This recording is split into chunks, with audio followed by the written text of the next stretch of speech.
welcome back to Serving Sonic. Here with a very special guest, award-winning musician. It's true, man. It's true. You've won awards for your music. I've gotten awards. Yeah, you have. You got nominated for tons too. Yeah, I got nominated for you know what? Now that I think, I don't know if I've ever gotten an award for music directly. I think I've gotten awards for video stuff. Right. And then like nominated for like a lot of music things. But totally. Yeah. Unless I'm missing something, but I don't think I've won any music things yet, really. But hopefully soon. I mean, I declare like being on the Polaris like shortlist and long list like award winning, because like those lists I was are long so listed. good, I have never been shortlisted. Yeah, well, you were long listed for your most recent full length, right? Is that right? Or is it 2 full lengths ago now? I've been long listed every year for the past every time I've dropped a project since like maybe 2017-ish. Nice. I've been long listed, but I haven't cracked shortlist yet. Yeah, I mean, it's coming, man. It's coming. But anyways, Clairmont the Second. We didn't even say the name. We just went on about the awards. Yeah, I know. Clairmont the Second, Toronto-based rapper. Thank you so much for joining us. Thanks for having me. On Servin. I got to ask something about Toronto artists that I'm always interested to know. What is the coolest neighborhood in Toronto? The coolest neighborhood in Toronto? I mean, I have to say Weston because that's where I'm from. Like, I mean, you bring it up a lot. Yeah. Yeah, I'm not allowed to say anything else. Yeah, fair enough. And that's no disrespect to anywhere else, but I'm not allowed to. Is that where are you right now? Is like this Weston. your like home studio? But yeah. I'm locked up, cooped up, yeah. Cooking the next thing. I'm cooking a lot. Yeah. There's a lot of stuff I'm cooking for sure. Yeah. Yeah. A lot. Well, that's a great place to start, because I'm excited by stuff coming down the pipeline, and literally just like 30 minutes ago you posted on your Instagram just a little number 5. And I wonder, is that 5th studio album? Is that what that means? What are we talking about here? No. That's more personal.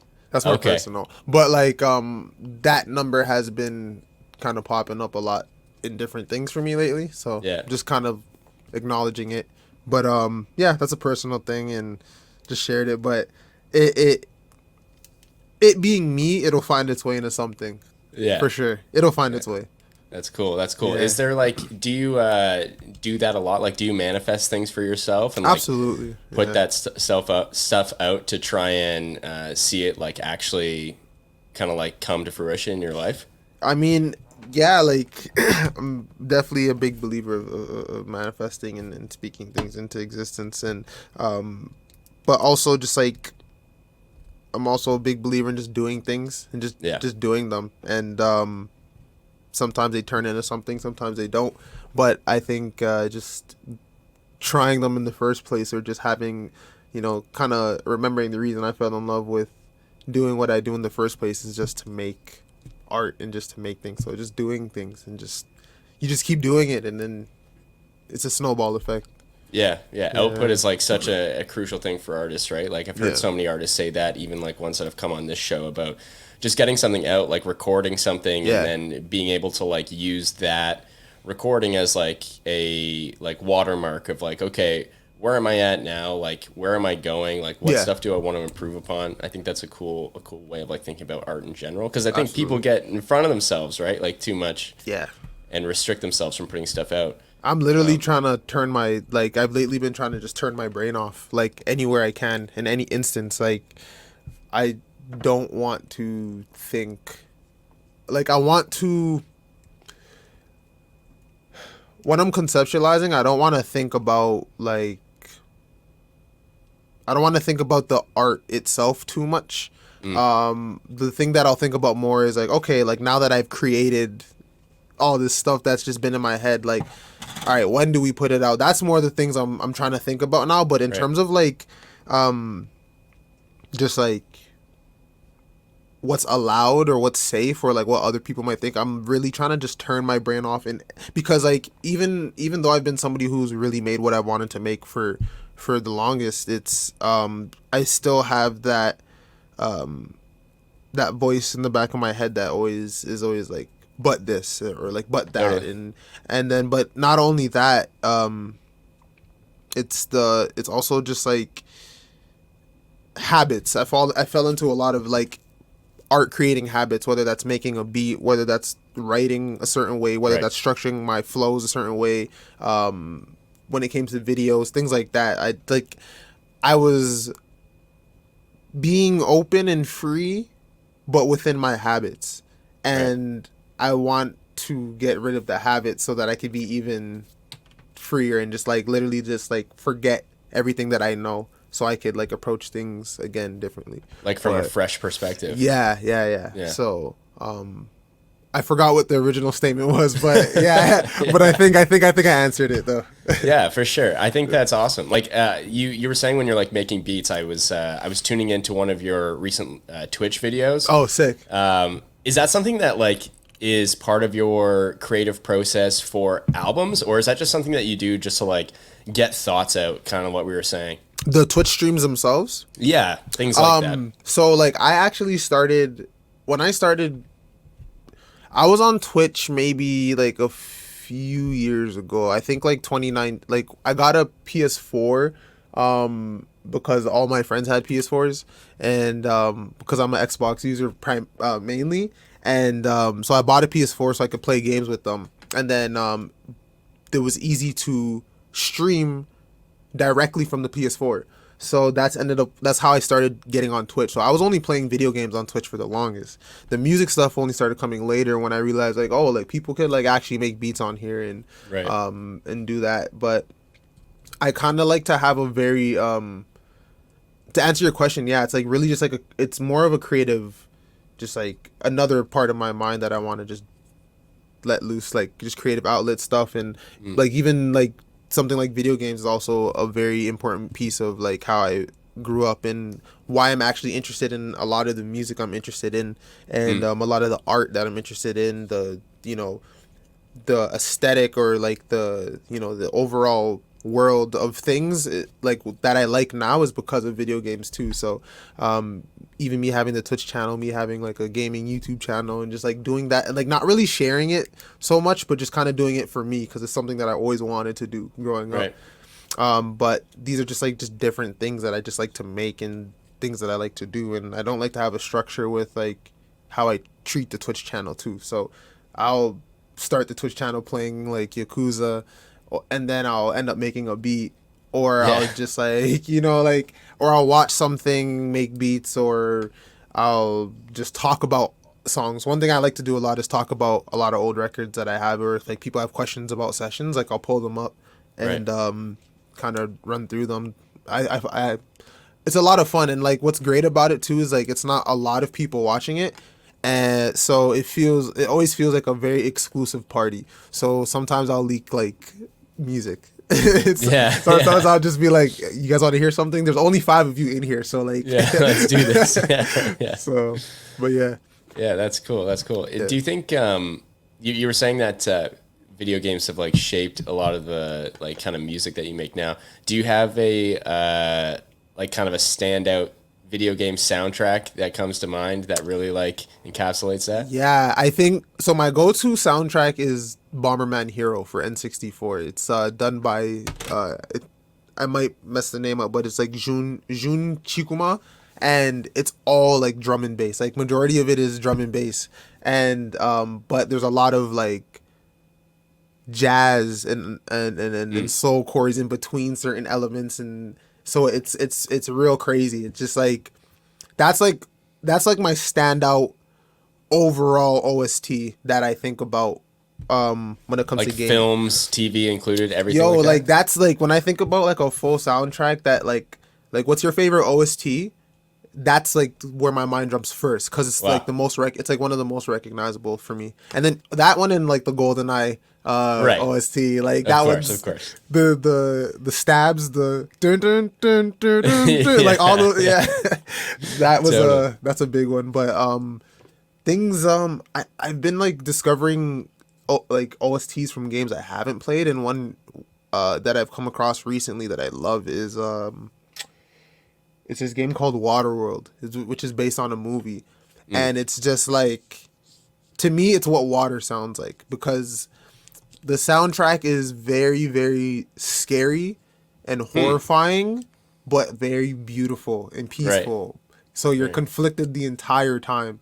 And it's like, it's become one of my favorite OSTs. Like, the game is like not too great, so I never made an effort to try and play it, but yeah, that's a good one. And then when I think about OSTs, I think more about companies rather than specific games. So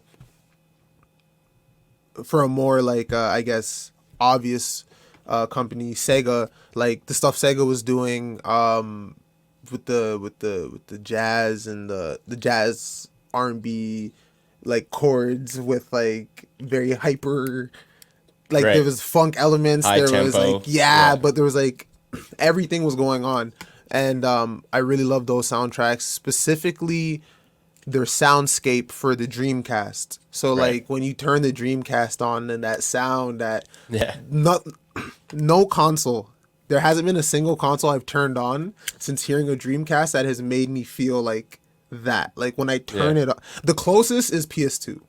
Right. But Dreamcast for me, like when you turn that on and it's like these little synth bells with like a very airy reverb, but it's like kind of fuzzy, but it's weird. Like they created something very interesting with that. And then Neo Geo. So SNK, the game company, had a console called the Neo Geo.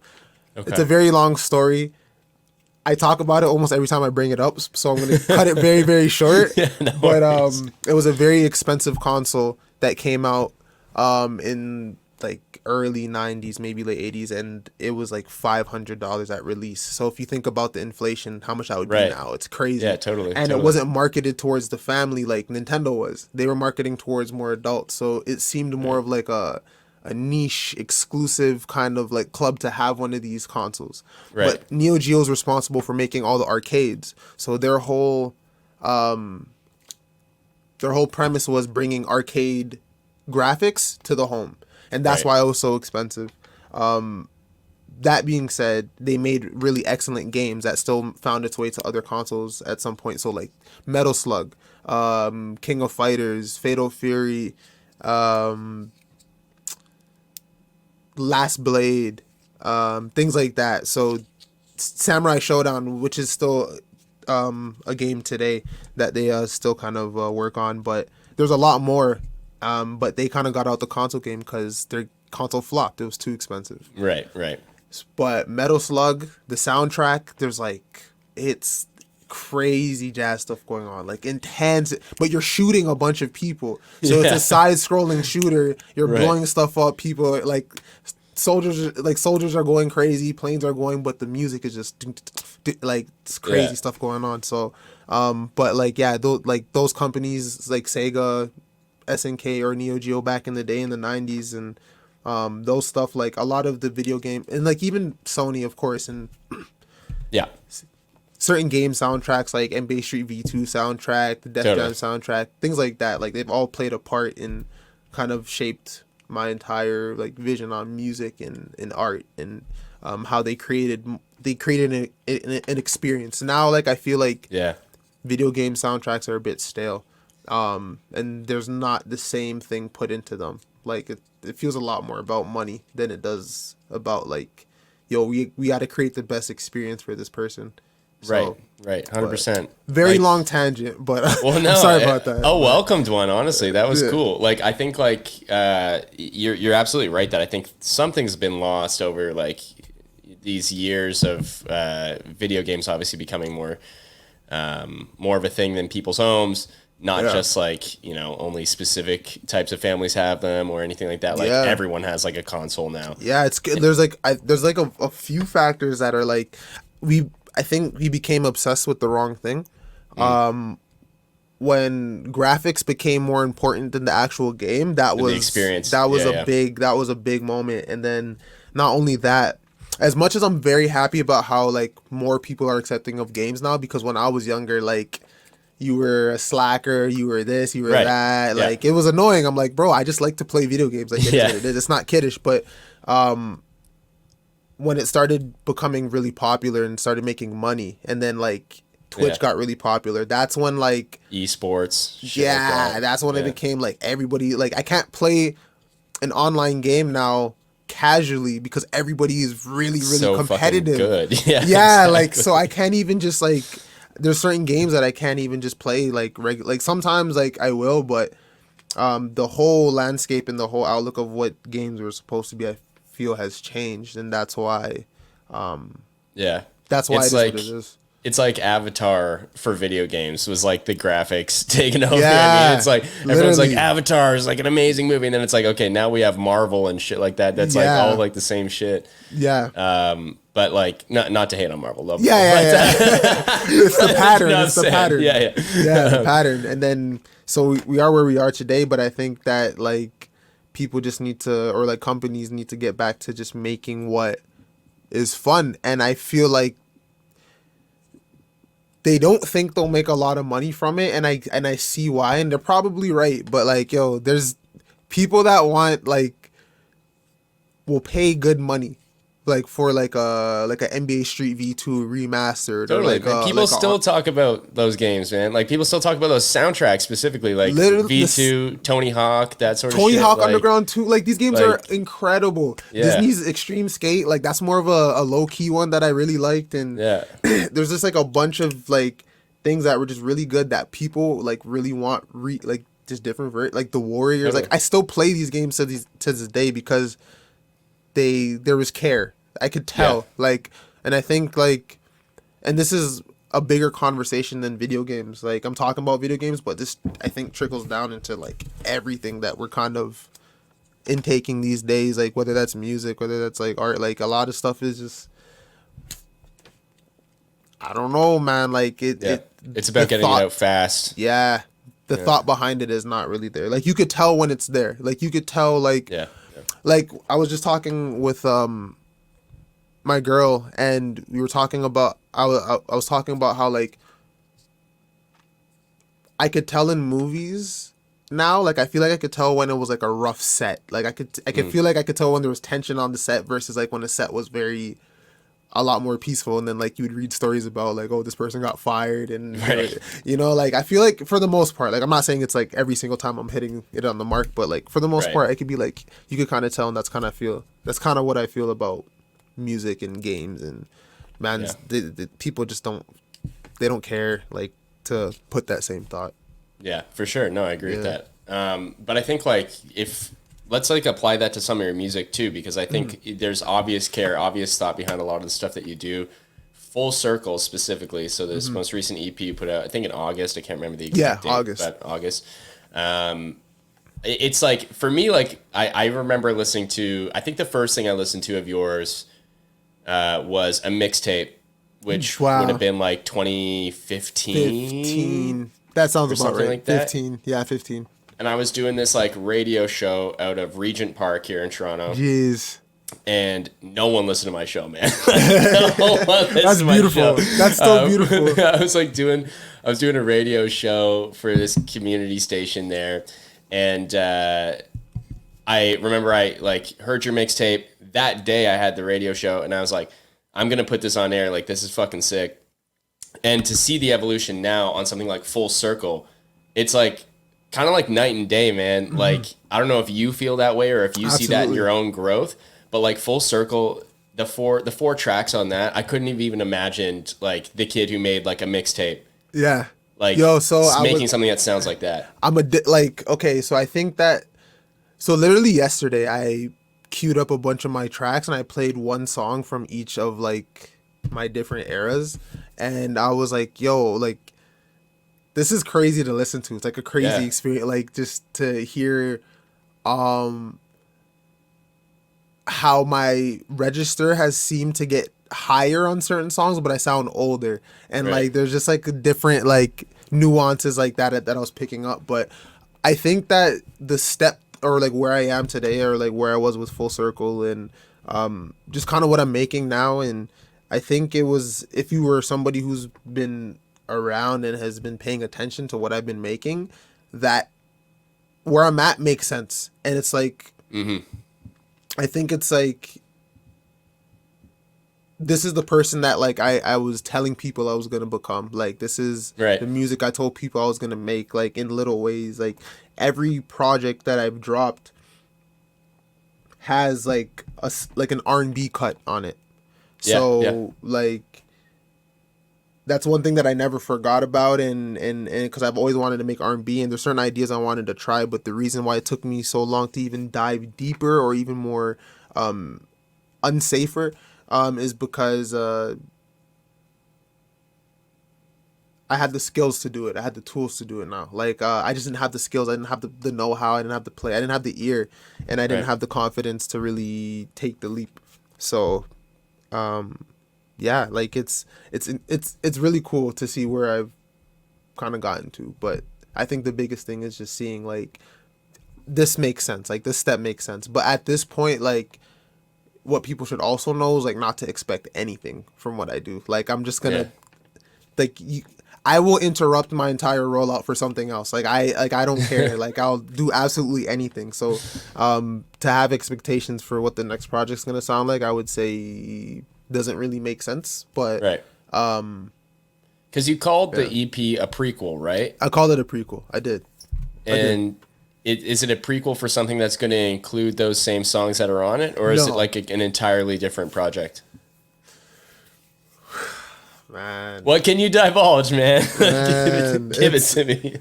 it's it's these songs will not be on that project, but they are like a part of it in a way. And Yeah. the way it's gonna play out, the way it's gonna it's really cool. It's really cool. Nice. Yeah, I like I can't say too much because we're still like working on it, we're still fleshing it out, but Yeah. this is something I've thought about for a while. And what I can say is if people kind of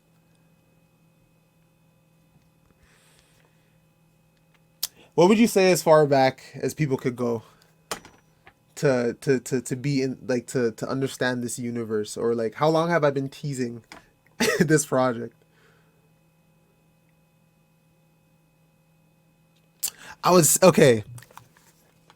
I've been teasing this whole thing for a very, very long time. So if you go back to like maybe It's Not How It Sounds videos, you'll see little elements. There's things that I've like put in, and there's certain images and stuff. It's a whole thing. So like This is like your masterpiece. yeah. Yeah. So I basically like with Full Circle, it was the first time I decided to fully dive deep into a person, like a character. Right. Still me, but still like a character, an outfit, like something that you see and you recognize when you look at the fit, you look at the hair, you look at the visual aesthetic, whatever it may be. So yeah. I'm gonna leave it there, but it's really No, that sounds awesome. we got something really cool planned, and I'm excited to share it. Yeah, I mean, I'm excited to hear it. That got me way too hyped for it. I thought it was going to be like not prequel, like meant like, you know, the EP, and then we're going to release an album with some of the songs that were on the EP. But this sounds much more involved. So. I'm trying to yeah. Yeah. I'm gonna stop there. Yeah. Yeah, no good. worries, no worries. Yeah. Keep the mystery alive a bit. But yeah, that sounds awesome. So Yeah. with Full Circle, yeah, you've already mentioned it, like a lot more of like an R&B sort of sound. But I think something that again, kind of going back to that first album that I ever heard from you, and even like Quest for Milk and Honey, like, and you know, some of like your earliest kind of long format type albums, like you're like. I don't I don't know if this is a great phrase or if you're gonna like this phrase or not, but like you're like a rapper's rapper, where it's like you're like very lyrical, like you Okay. Yeah. are like constructing full stories within the span of a song, but then those songs construct a bigger overarching story, and like that's something that I think is like awesome personally. Like I love appreciate that, that, man. Thank sort of you. thing. But I think it's like a dying breed a little bit. Like I don't think we get that sort of approach to albums as much as we used to. Is that something that you concertedly like really try to do? Is like construct stories through the words that you're putting in your lyrics, or are you just kind of like stream of consciousness, writing your lyrics out, and they just happen as they happen. Yeah, I mean, I think it's kind of a mix of both because I am who I am. I don't like all the experiences are mine and they're all a part of my story. And so no matter what I go into when I'm making a project, sometimes I won't even like sometimes a project will start one way and then end up to be something else. And that's kind of what happened with like a lot of my projects. They are going to be this and they end up that. Right. But like I so naturally like I kind of try not to think about it. Like I'll just write what I'm feeling at whatever moment it is, and it'll turn its way into sometimes it'll turn its way into a song, sometimes it'll be one verse, sometimes it'll be an idea. Right. But sometimes even when I construct my stories, at least with the albums, I don't I don't think about like this is the beginning of the album, this is how it's gonna start, and this is the end, and this is the middle.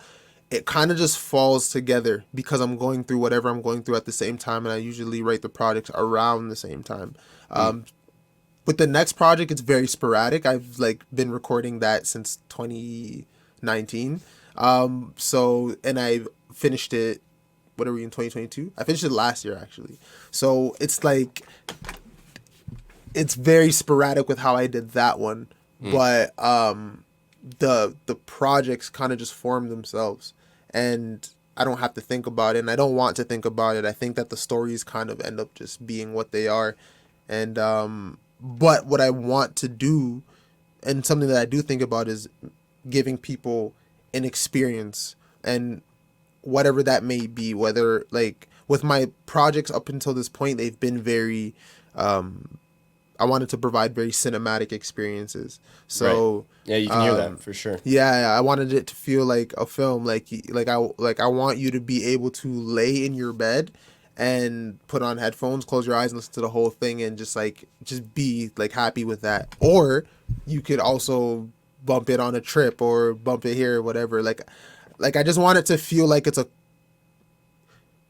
more accurate way of saying what I'm saying is I want it to feel like a cohesive, congruent piece of work, and not Right. just like a bunch of things thrown together because I need to put something together because somebody said so. Right. So, yeah, that's albums are important to me, and but what's more important to me is projects. I think like actual projects, even if it's 4 songs, which is something I wouldn't have done back in the day.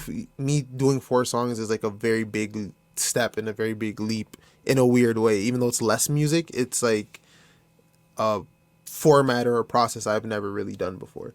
So, Yeah. but yeah, like I think experiences are very, very important, or project experiences, whether it's 2 songs, 3, 10, just building the world around it is kind of the important part to me. Yeah, you said something earlier where you were talking about like being an individual in how you approach your art and just individual experiences, how that kind of like helps shape the projects that you're working on.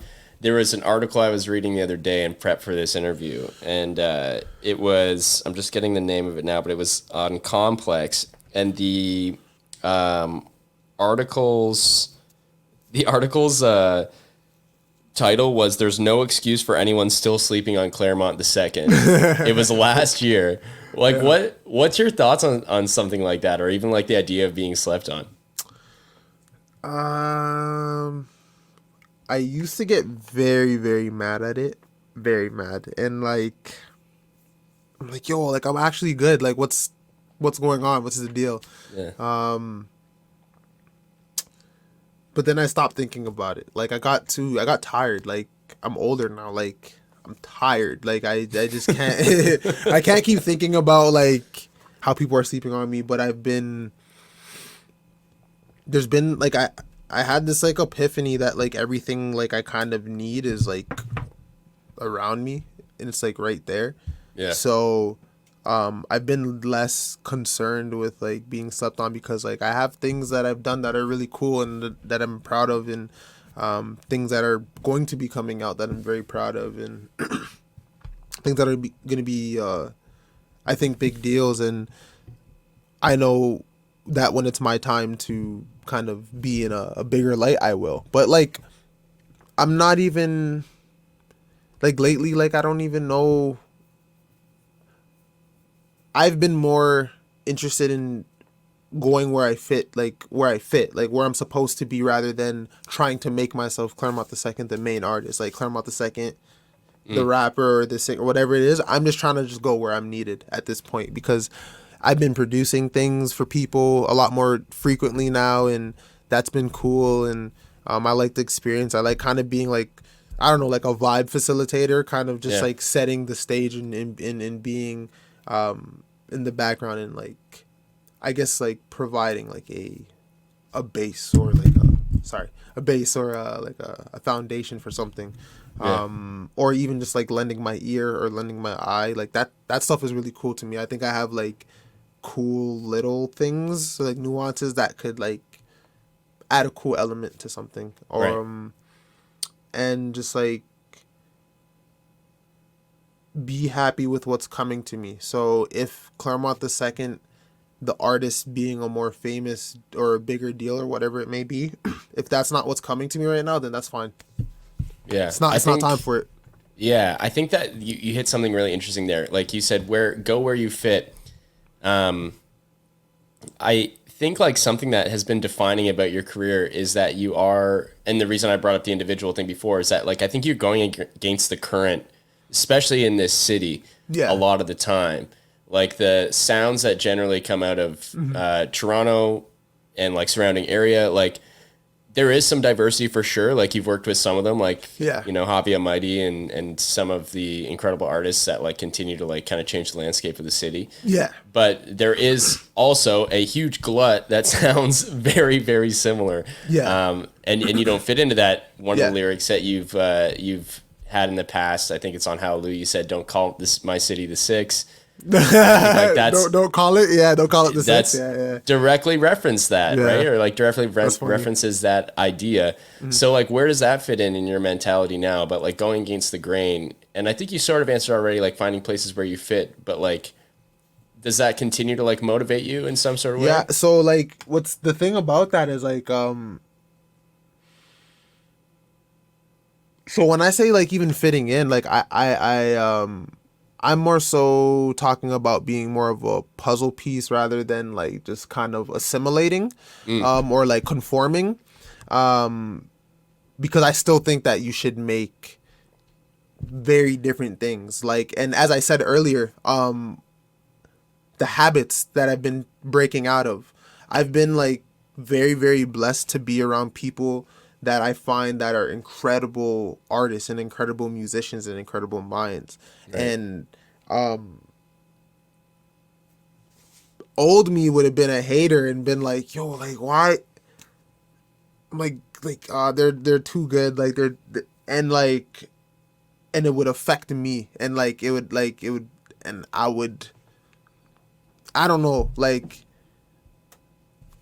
it'll push me, but like I don't really like what it kind of came from, because I was like, there's a little bit of jealousy.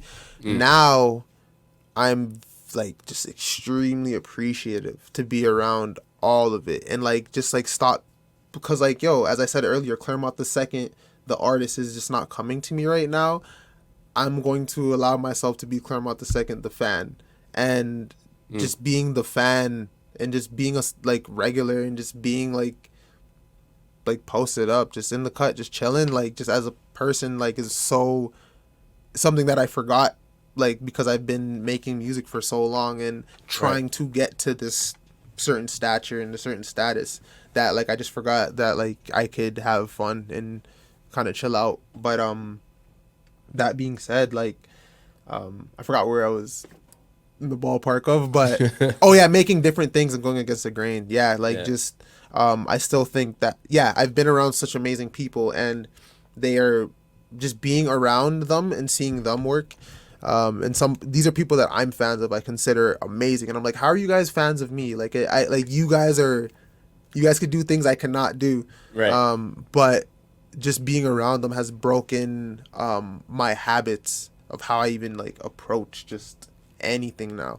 just how I approach not game, sorry, how I approach music, how I approach videos, how I approach art.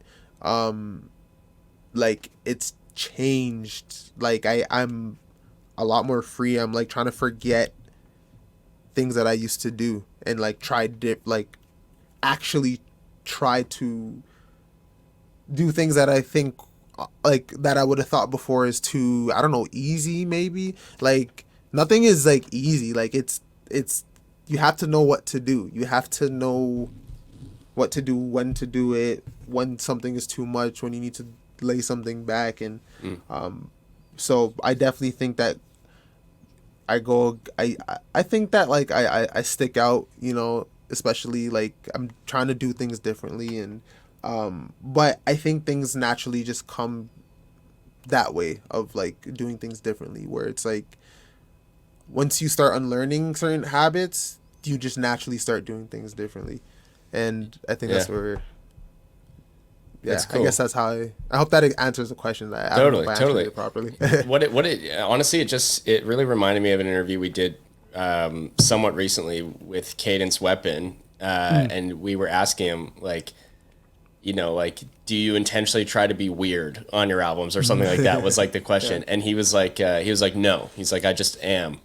And like, that's how it is. Literally. And it's kind of like another version of what you've just said. There's been a lot of people or a lot of artists or a lot of things that I've seen where like I don't believe people. And I think like if I don't believe you and I could feel that off rip, like I'm like, it's hard for me to like listen. Like regardless of how good technically something is, I have to believe you. If I don't believe you, like I don't know, man. I don't know. Yeah. No, for sure. So you were saying that you're blessed to be around a lot of really talented people. Your family obviously stands out as some of those people as well. It came from like a very talented family. Your brother, a musician as well. He's on tour right now. I think it's their last show today. Oh, beautiful. Yeah, he's in this band called the OBGMs, and they've been on tour for the last little bit. So congrats to them on that tour. They did it, man. It's been so long since they've been on a tour, and proud of those guys. Yeah, and your brother, he drums for the OBGMs. Yeah, he's a drummer. Yeah, and he also makes his own music, and because he taught me how to like produce, as well as my dad. Like I used to produce with him and my dad when I was really, really young. My dad plays piano and sings like immaculately. Like if that's a word, is it a word? Immaculately, is that a word? I think so. Okay. So he's amazing. So like I'm trying to get my vocals up to. I don't think I'll ever be as good as a singer as my dad, but like I'm gonna try my best to get somewhere that I could do things. But yeah, like just being, you know, I just grew up around music. My sister sings. Both my sisters sing. My older sister plays guitar. It's like a musical family, man. Yeah, like, literally. So I know your brother drums. Obviously, the OBGMs are like a beloved Canadian rock band, right? Which is awesome. But I've heard that you're a drummer too. Yeah. Why aren't you in a rock band, man? My kid's right here. Oh, is it a digital kit? No, it's real. Oh, okay. Didn't get a good look at it. Maybe. What do we got? We got So I have a mix of drums. Oh, beauty. Yeah, so like I like my cymbals pretty dry, but like I have what's it called? This is like a 13-inch snare, and then I have like a 14-inch snare right on this side right here. That's a little bit deeper, and you know, and then I have like different skins, like a bunch of like more drier tone skins, because I just felt like it worked better for like what I was making, and that's what I ended up using on like Full Circle and stuff. That's awesome. I'm actually not in the OBGMs because I'm 10 years younger than everybody. So like when the OBGM started, like I was too young to just be anywhere. Like I'm 10 years younger than my brother, so I would have been in the band. I would actually like kind of rehearse with them sometimes. But yeah, I was too young, and then by time I probably couldn't get in the band if I asked. But it's all good. It's all good. Well, But, you yeah. got to, because your brother, he goes by the rap name or the rap pseudonym Cola H now. Cola H, yeah. He's been on a couple things with you on your Yeah. records. Are we going to be seeing a full length Cola H or another collab coming in the future with Clairmont? I don't know, man. I've been I don't know, man. I haven't spoken to him in a little bit. Like we used to, like once he wasn't on tour, like we'd speak like a lot more frequently. Right. So I don't know. We'll see. Like I don't even know what he's planning to do with like his project or his music. But like I do want to do some. I have ideas. That's all I can say. I have really like. When we need a Toronto Clips. You know what I mean? Like that's what we're waiting for, man. Yo, listen. I have a lot of ideas. Yeah. I just have like my brain's been working. Like it's just been going. So, but yeah, like we'll see what he's doing. I'll ask him. Yeah, I'll ask him. I'm excited. I know he just released a single this year, right? I can't remember what it's called. I think wait, I do remember what it's called. It's called Uptick, I think. Uptick. Yeah. And it showed up on my feed, and I was like, wait, what? I was like, Cola Age, how do I know that name? And it was from your album. So yeah. But yeah, no, it's exciting. I think it's so cool though that you come from like a musical family, because it's I think it obviously has lent itself to a wealth of like genre splicing in your own music. Yeah, like even when I think about like growing up in like a Christian household, like there was a lot of gospel music. My dad would play this one jazz record, this Pat Metheny album called Still Life Talking, I believe.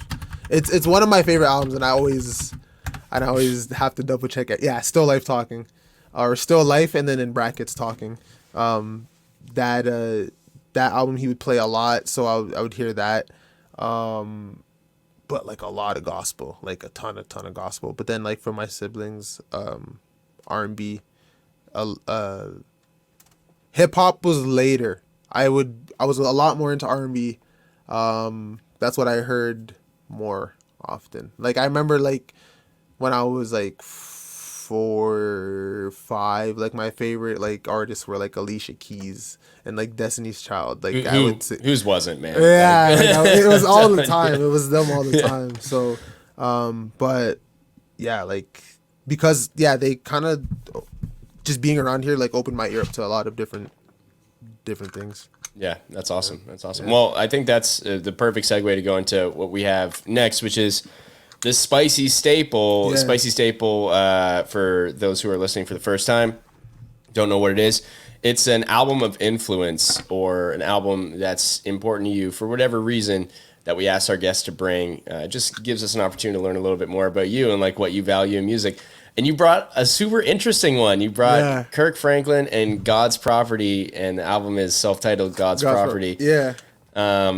Gospel album, like you were saying. Yeah. Gospel is in your family a lot. But like this gospel album, just to give some context, it is won multiple NAACP awards. Mm-hmm. It has won multiple Grammy awards. It has won a bunch of Billboard and Soul Train awards. I didn't even know I had that many awards. I'm not like, it's crazy, man. I was looking it up hold on, because I know Stomp. I know the song Stomp, and I was like, I feel like this is probably going to be that album, and of course it was. And so I started looking into it, right? And I was like, holy shit, man, this album goes crazy. Yo, like, this album is like, when I think about the most 90s thing ever, it's this. This, and I love the 90s. I love 90s R&B. But when I think of 90s as a whole, like every aspect, it's on this project. It's really flawless. Like I was running through it before we started this, and I'm like, yo, this is a flawless album. It's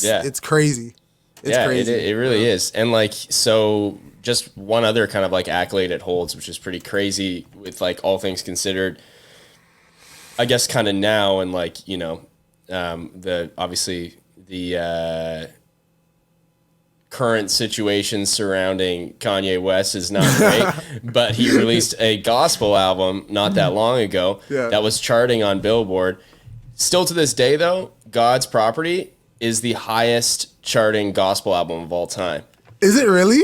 Including Kanye's release, including, you know, anything That's else beautiful. that would have been fucking huge. But yeah, so this album, like, That's beautiful. I didn't know it was that yeah, big. I didn't know either, man. It makes sense because the songs were that good, but like, yeah, I didn't know it was that big. That's crazy. Yeah, yeah. So you've obviously picked something that has a lot of history here. Why is it so important to you? Like, talk it out a bit. Man, jeez.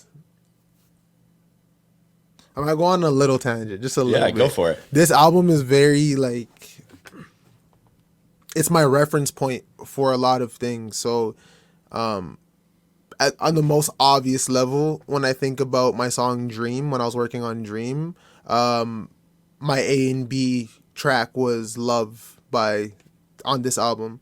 And just like the way like the harmonies would work, the way they mixed the vocals, the way they sang certain segments over each other. That was like like not a rip, but like I use it as my reference point, like just like, and like gospel music as a whole has found its way into like a lot of my music, and from like it's found its way into a lot of my beliefs, of course, too. Like I grew up in a Christian household, so like a lot of those beliefs, like for the most part, still stand. I have a lot of questions about a lot of things, but that's a different conversation.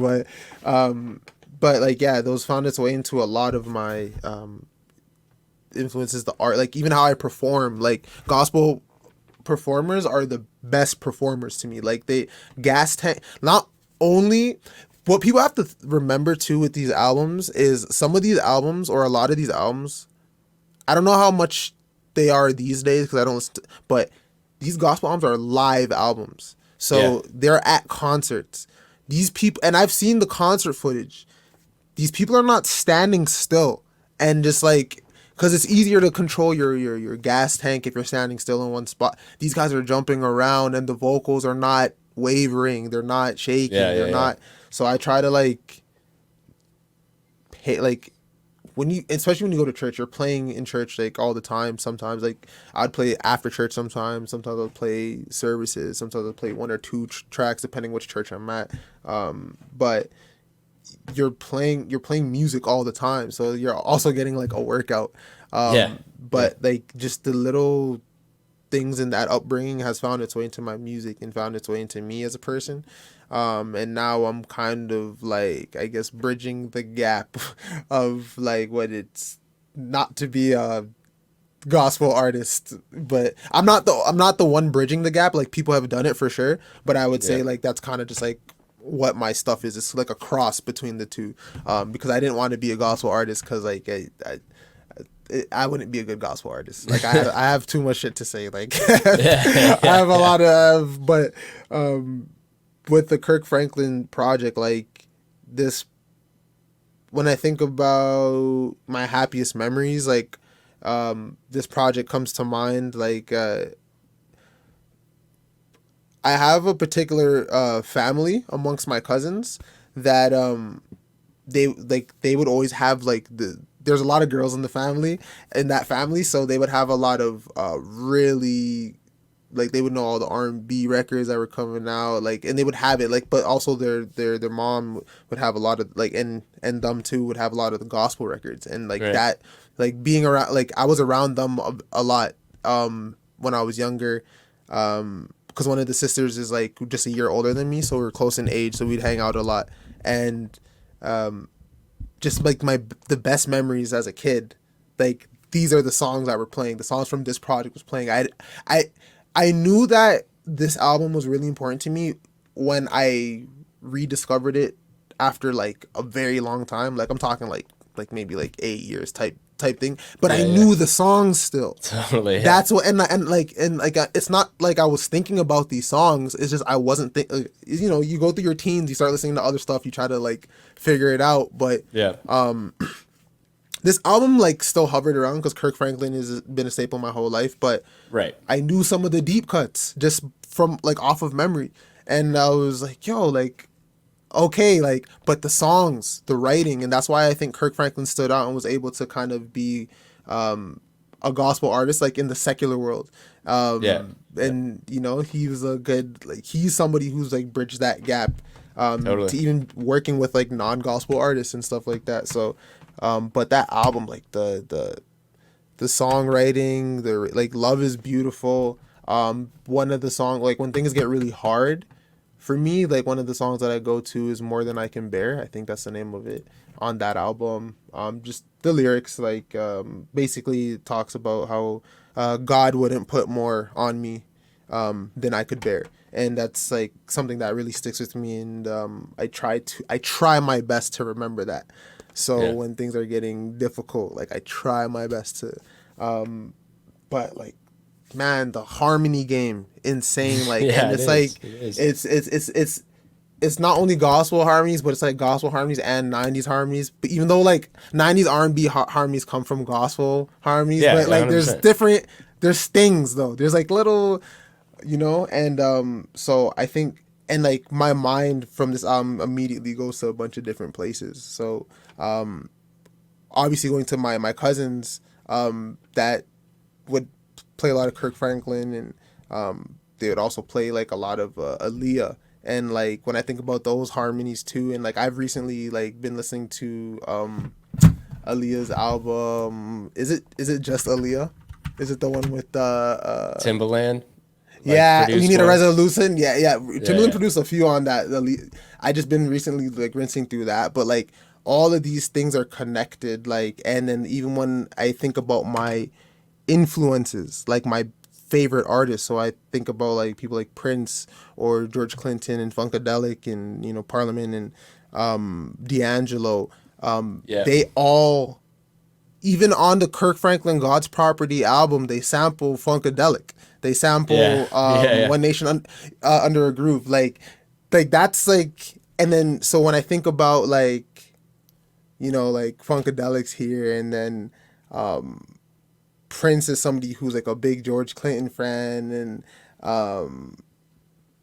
then I think at one point Prince actually signs George Clinton in his career, and then D'Angelo, who's also like a product of just that, and then like Andre 3000, who's like a product of that, and then Yeah. like I feel like I'm someone who's just like just everything that I love in music are all connected to the same, like I like the same body, like just the Yeah. same A student of it. network. Yeah, and I just Yeah. try to like, I'm just a fan. Like I'm just a fan and like very appreciative that I get to like take this music in, and I don't know, I guess do my part, because I don't try to like, I don't want to replicate what they've done, but like I definitely take what they've done as like people, and what they've done as people has found its way into my art and how I approach There's art. like Like, an energy that you can source there. You know what I mean? yeah, like sometimes I'll feel as bold as Prince, and then other Yeah. times I'll feel as secluded as Andre.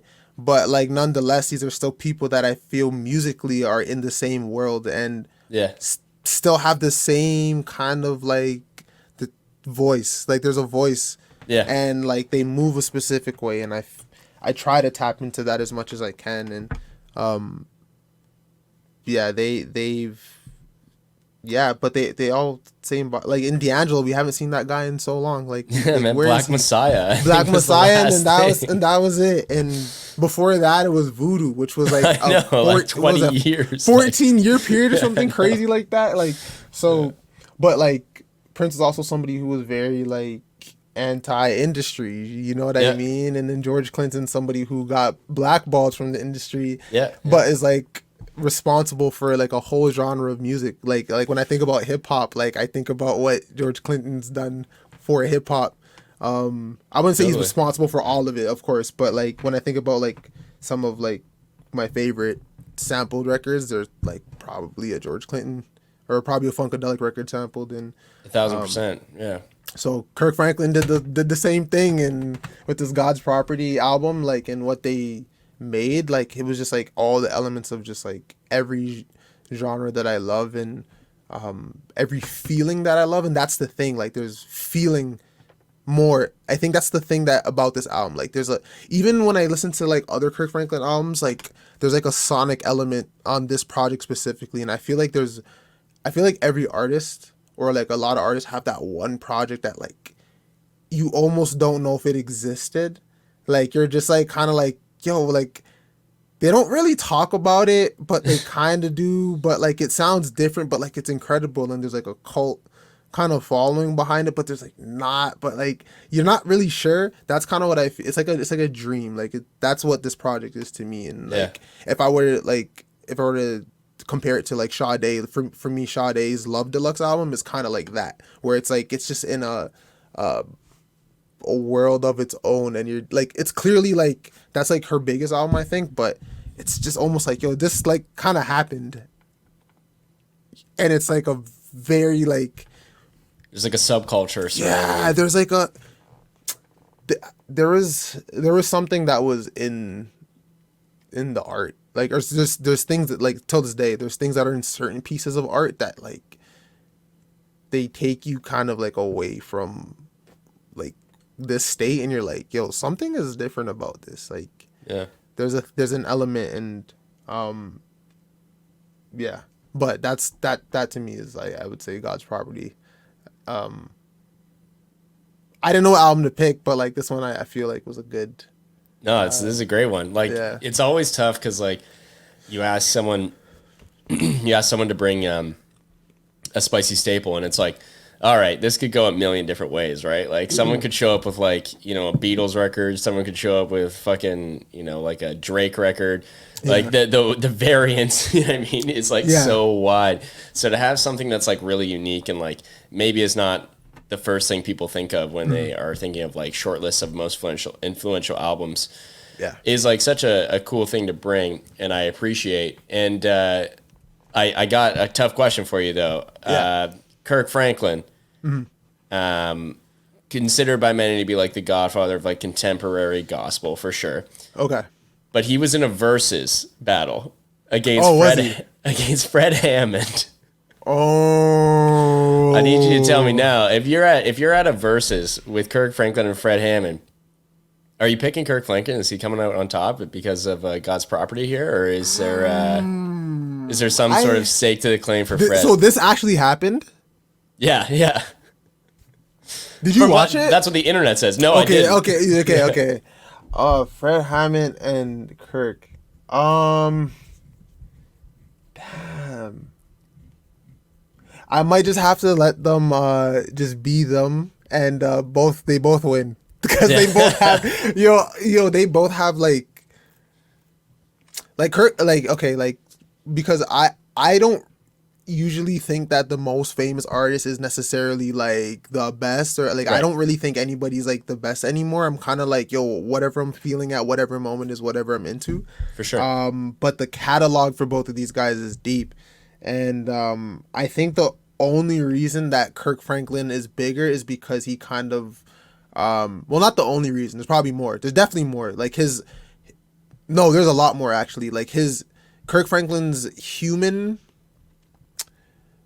his writing is human, and the writing of the songs were human, and they felt more personal, and they felt like I could play Kirk Franklin's love song I could play that and it could just seem like a love song with the choir, even though they say Jesus in it, but it's still like there's a way that it translates. I think Fred Hammond is more like it's a lot more, I would say, gospel, even though he's still like he's contemporary too. He has some bangers too. I don't know. I don't like when Spirit of David. Yeah, that was a good project too. It was very 90s as well. Damn. I don't know. So I haven't kept up with like, to me, like gospel music wasn't the same after a certain year. And I haven't kept up with like a lot of like new stuff. So like anything like 2010 on, I'm not like super crazy about. Well, like the 90s was that golden era of like that contemporary gospel, right? The 90s gospel, but like even in the 2000s had some really crazy stuff. Like Ty Tribbett had some amazing, like his projects were amazing. Ty Tribbett is another person who's connected to the same thing. His album Life was actually mixed by Russell Elvado, who's D'Angelo's mixing engineer. That's crazy, yeah. And I think James Poyser was a producer on Ty Tribbett's album. So like, so that album sounds very R&B. It's gospel, but like it's another, you know. Yeah, yeah, But yeah. yeah, like I think from like 90s up, but like even before that, there was still amazing gospel records, like old like hymns, and then even the stuff that was not hymns. There's like a lot of great stuff from the 80s too. But like, Yeah, like Mavis Staples and like there's that a era lot. shit. There's Yeah, a lot. totally, totally. But yeah, like I don't know who wins between the two, just because I would have to actually like, I would either have to watch it, but the only thing is I would not trust them putting together their set for me. So I would Right, have right, to right. listen to, I would have to go through their catalogs myself You're and put self like curated.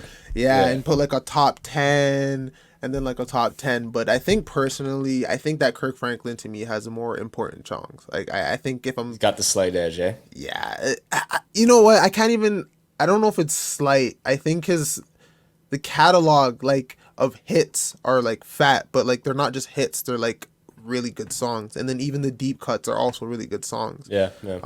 I have to go through more Fred Hammond deep cuts, I think, but they're both amazing, man. Like it's so hard for me to compare things now too and do things like verses, because like I've been on this thing where like I'm just enjoying things for what they are in their own world. Yeah. So it's been hard for me lately to kind of like compare artist to artist, because I don't feel that way anymore. I used to a lot, but Yeah. now I'm like, yo, like today I want to listen to Kendrick, but tomorrow I want to listen to Sade, but then the day after that I want to listen to Glorilla, and then the day after that I want to listen to Hit Kid and Aliza, and like, and then the day after that I want to listen to Aaliyah. Like it's, but like, I can't compare them anymore, like because they're Yeah. just all in their own. The Part only of the thing experience. yeah, like the only thing I can do is just be like, yo, this is a project that's like, I guess most influential to me or most important to me, just because of, you know, where I was, where my ear is, and Yeah. but like in terms of like choosing a winner between that two, man, they're just both legends. They're Yeah, just both for sure. legends. They're So both it's so legends. hard. It's Absolutely. so hard. Did you see who won? Like, No, have you so- seen a consensus at all? So truthfully, I was looking at God's Property album on like Apple Music or whatever, Yeah. and one of the suggested albums was like the verses, because you know how verses, like they put out those albums once there's like a verses or whatever that has all the tracks that were on it, and it's like a playlist sort of thing where it goes through what they were listening to. So I didn't even I know they haven't did seen that. the videos or anything like that, so I have no idea who won. I would imagine Kirk Franklin, just because the Yeah. man's like, he's so famous, man. Like He's he's way got so too many big. hits. Yeah, He's but way I too have no big. idea. I have no idea, honestly. But That's I think like crazy. the verses like mentality though, you're absolutely right. Like I think like that is it's so fun to like partake in, to like Yeah. be like a like person to watch, but it's so hard to like be a person actively in it, especially if the Yeah. artists are like comparatively like very Yeah. close, which in this case they are. So Like I think with me in verses too, like I think I actually like, so I'm not like, because I'm like enjoying things for what they are, it doesn't mean I'm completely like, I just don't like, I wouldn't use the word judge, but like I still have thoughts about certain things. So like Sure. I've been watching certain verses and I've been like, man, you shouldn't have played that song. Like if you played this like at this time, like this is how this would have worked for you, and this is probably Right. how you could have taken the edge. Like, you know what? I watched the verses. I think it was Nelly versus Ludacris, and I was mad at Luda, even though I think Luda won. Across the board, I think like the general consensus was that Luda won, but I was mad that Luda didn't play Baby. Now I know Baby with Justin Bieber is like the most hated track ever. Like it was like the most disliked YouTube video. Like people don't like the song. But in the context of a battle, it would have been sick to be like, I have a Justin Bieber feature. yeah. And this guy's like, and like that would have been really funny and really cool to do. But like, Yeah. I know like, I don't know, people don't do like stuff like that, but that would have been really sick. Because that'd people's been like egos are on the line, you know what I mean? Like they're not trying to, they're not trying to like, I don't know. They still want to like. I think the thing about verses is like it's usually people who are past their prime or like Yeah, have like yeah. already had their catalog kind of in the back in the back mirror, and now they're like on to other things like Yeah. acting or whatever they're doing. It's changed now too, like the way they do verses. Like I feel like it's more of a performance now than it is like 1,000%. Yeah. I feel like like I it's a saw the performance now. like the Bow Wow one, and I was like, "What even is this? Like, this is crazy!" Like they're rapping like to people and shit. And I was Yeah, like, yeah. It's what very, is it's very going on, different. man? It's very different. Yeah, but no, I think Kirk Franklin, Fred Hammond versus would go pretty crazy. So Yeah, I'm I'll trying to have to listen find to the that. video. Yeah. Yeah. Well, I gotta say, man, it was honestly a pleasure to get to chat with you, and you're like such a, I think, like shining light in Toronto specifically and the music Thank you. scene here, because I think a lot of people have their opinions of Toronto's music scene and have their opinions Yeah. of what it is. But like I implore anybody who hasn't listened to your stuff yet to check it out, because you Thank are you. definitely someone who is carving out a completely different way to think about Toronto art. So I think that's really Thank you cool. so much, man. I appreciate that a lot. I appreciate you having me and asking me to do this. It means a lot to me. Yeah, man, of course. So we'll have to have you back sometime. Hopefully, when that Absolutely. magnum opus drops, man, you've got me stoked for this. So I can't wait Yo, till I'm it so comes mad out. that I Bro. amped it up this much. Oh man. No, My man, it's bad. good. It's good. Literally every full length album that you've dropped, like probably just because I'm a huge fan too, but like there's like no skips on any of these albums, man. So you have Thank you, nothing to man. worry about. Like it's Thank gonna be you. awesome. And if Full Circle is any sort of indication of the type of like thought process that you're putting into the Yeah. album, it's gonna be awesome, dude. So Thank you. Yeah, I've so just really been like stoked. letting myself go and even with this next project, like before I get out of here, like just like as I said, like I was working on it for a very, very long time. Like the first version of the project was actually completed in 2019, and then I wanted to kind of build some hype before that because I want people to hear it. Yeah. And that's how It's Not How It Sounds came about. It's Not How It Sounds was actually supposed to be like 5 tracks and Yeah. like a short project, and then this was supposed to come, and then like things happen. I kind of wanted to make It's Not How It Sounds a bigger deal, so I'm like, let's add some more songs, let's flesh it out, let's build the thing, let's do the thing. And but then the whole COVID stuff and all of that, so Yeah. and then so the rollouts kind of got like freaked, and that's when I dropped It's Not How It Sounds. But this project, like I feel like I've been working on for so long, and like there's other things I want to get to, and there's other things I Yeah, want to yeah, show yeah. people, but it's like I'm just trying to be like, you know what, like this music is good, it's timeless, and like I worked on it recently too to like complete it, like figure out different things, and I've been working on it for a long time, and now I'm just ready to just like let it fly.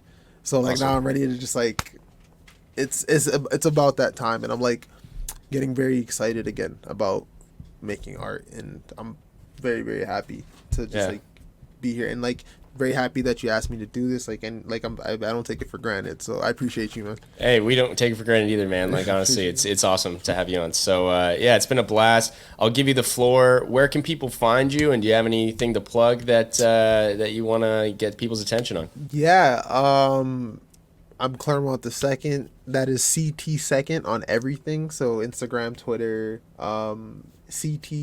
CTSECOND. I don't use TikTok. I only have a TikTok just to get the @ but I posted one clip from my music video, but I do not use TikTok. So don't expect anything from there. Like, but like Instagram, Twitter, grainpowered.com, GRAINPWRD.com. That is the hub for everything grain. So I'm hosted on there. I'm the only person on there right now. I'm the only grain artist. I'm the only but yeah, that's where Grain Powered is. Man, I might have something coming up, but as of right now, I don't know when this is gonna drop. But like, Happy New Year or like Yeah, Merry yeah, Christmas, yeah. whatever you, Happy Holidays or whatever. I think I'm big chilling for the rest of the year. So, but like, I'll have some stuff to talk about and show soon. I just gotta figure out a couple things, and then once they start going, they're gonna start going. So, but more than anything, just like I appreciate everybody, and like I appreciate everybody watching, and I thank people for being interested in what I'm doing. Yeah, And it's yeah, awesome. It's appreciate awesome. it. Well, thanks so much, man. We'll catch you next time. And yeah, thanks for joining the show. Clairmont the Second. Go check out Full Circle EP now, and more music on the way soon. That's the promise, anyway. Yeah, it's somewhere. It's somewhere. It's coming. It's coming. But no, we'll look for that in the new year. So thanks again, man. Thank you.